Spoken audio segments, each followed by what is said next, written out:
الحمد لله رب العالمين والعاقبة للمتقين والصلاة والسلام على رسوله النبي الكريم أما بعد فأعوذ بالله من الشيطان الرجيم بسم الله الرحمن الرحيم اللهم صل على محمد وعلى آل محمد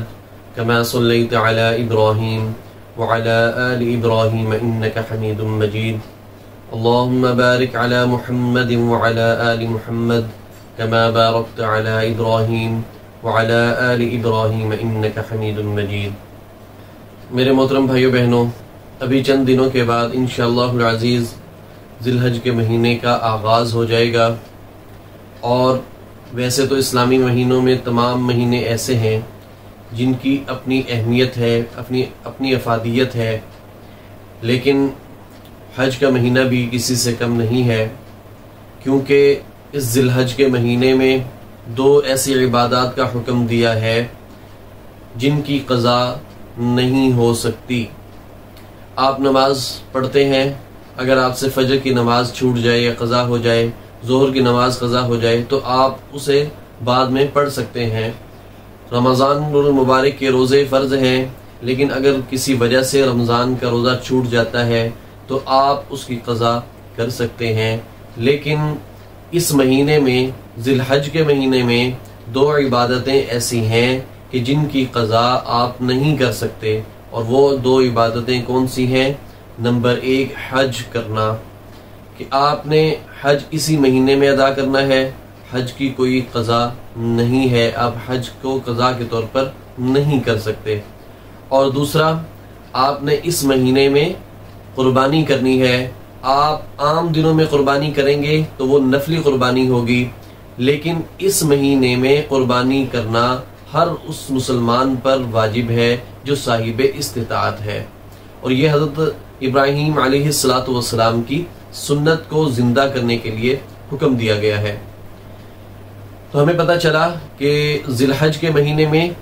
دو عبادات ایسی ہیں جن کی قضا نہیں ہو سکتی۔ پہلی عبادت کون سی ہے؟ حج کی ہے، کہ آپ حج کی قضا نہیں کر سکتے۔ دوسری عبادت قربانی ہے، آپ قربانی کی قضا نہیں کر سکتے۔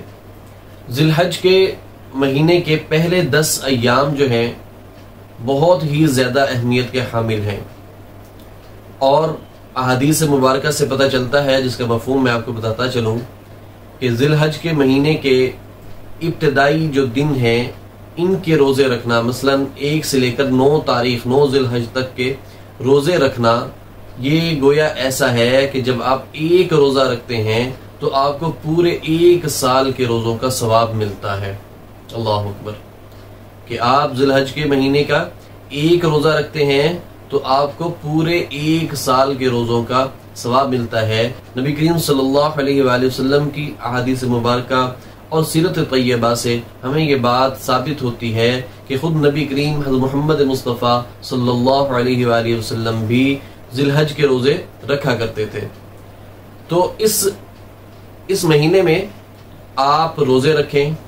اور ایک روزے کا ثواب، جیسا کہ میں نے آپ کو بتایا، پورے سال کے روزے رکھنے کے مترادف ہے۔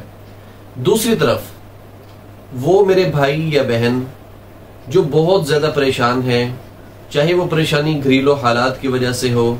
کاروبار کی وجہ سے ہو، رشتوں کی بندش کی وجہ سے ہو، یا کسی آسیب نے، بیماری نے اسے گھیر رکھا ہو، یا کوئی بہت بڑی آفت آن پڑی ہو، غرض یہ کہ انسان جس مرضی غم میں، جس مرضی مصیبت میں مبتلا ہو،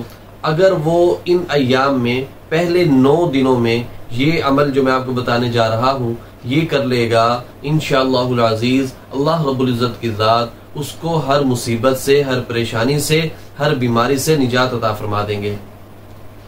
اور یہ بڑا آزمودہ عمل ہے، لیکن کہتے ہیں کہ ہر عمل کے پیچھے نیت کا ہونا بہت ضروری ہے۔ جیسے کہ ابھی میں نے سابقہ ویڈیو میں بتایا تھا، انسان کے ہر عمل میں یقین کا بڑا عمل دخل ہوتا ہے، اور وہ جو کوئی بھی کام کرتا ہے وہ اس یقین کے بہاف پر کرتا ہے۔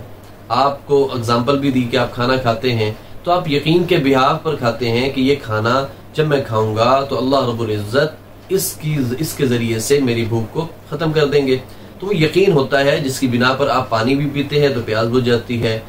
تو جب تک یقین جو ہے وہ کامل نہیں ہوگا اس وقت تک اس کے فوائد و ثمرات سے فائدہ نہیں اٹھایا جا سکتا۔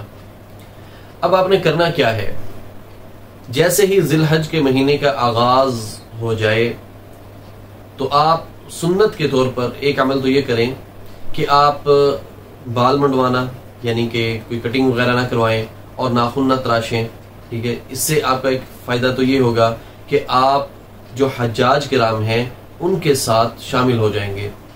جو مشابہت انہوں نے اختیار کی ہوگی وہ آپ بھی اختیار کر لیں گے، تو اللہ رب العزت کی ذات آپ کو بھی ثواب عنایت فرما دے گی، ٹھیک ہو گیا۔ ایک کام تو آپ نے یہ کرنا ہے، اس مہینے میں 3 روزے آپ نے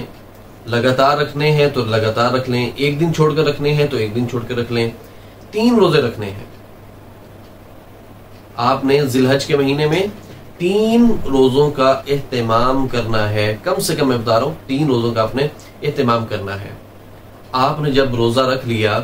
تو آپ نے روزے کی حالت میں ایک تو کثرت سے استغفار کا ورد کرنا ہے، استغفر اللہ ربی من کل ذنب واتوب الیہ۔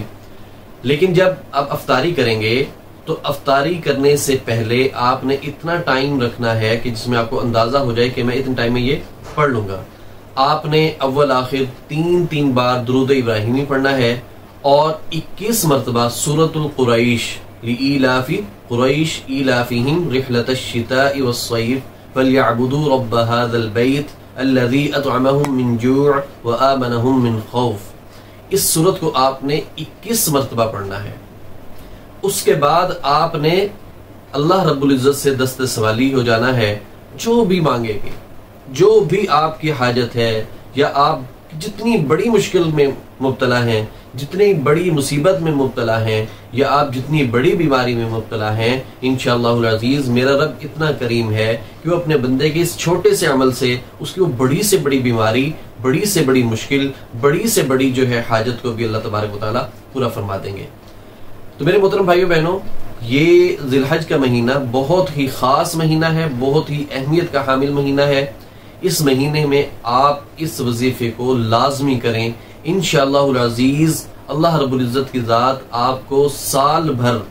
ایک تو مشکلات سے آپ کی حفاظت فرمائے گی اور بیماریوں سے آپ کی حفاظت فرمائے گی، پھر اس کے بعد اللہ رب العزت کی ذات آپ کو کبھی محتاجی نہیں آنے دے گی، تنگ دستی نہیں آنے دے گی۔ آپ اس عمل کو کر کے دیکھیں، انشاءاللہ العزیز اللہ تبارک و تعالیٰ آپ کو یقیناً سرخرو کریں گے۔ اللہ رب العزت سے دعا ہے کہ مجھے اور آپ کو دین کے تمام احکامات ماننے کی، سمجھنے کی توفیق عطا فرمائے، آمین۔ وآخر دعوانا ان الحمد للہ رب العالمین۔